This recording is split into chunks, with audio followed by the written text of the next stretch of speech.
Buat dia. Wih, buat dia. Double strike, double strike. Wih, kamu dengan ikan ni. Ikan apa? Tamban lah.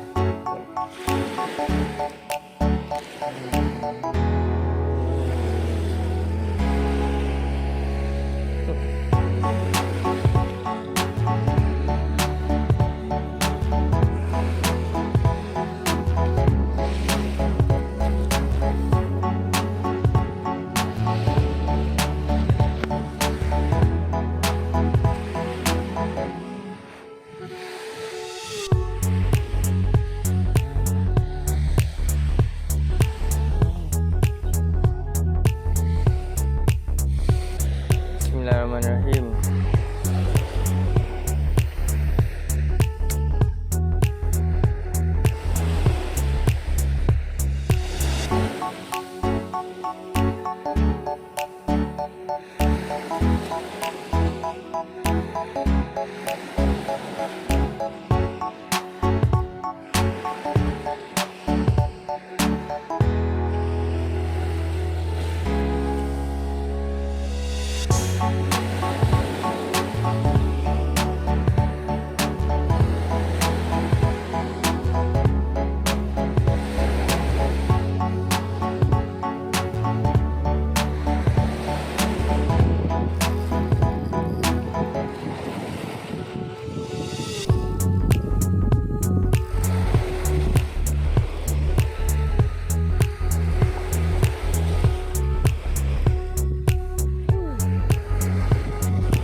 Daun baru strike off kamera pula aku pakai set light gila ni, tali 10 pound tu, tali tangsi si baik tak lucu tau.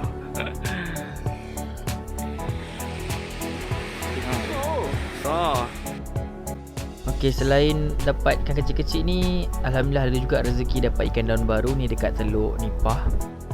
Lepas tu ada juga dapat jenahak. Yang jenahak ni dapat dekat Teluk Dalam, Jeti Teluk Dalam, dengan ikan kapas. Ikan kapas ni dekat Teluk Nipah ada, dekat Jeti Teluk Dalam pun ada. Thank you.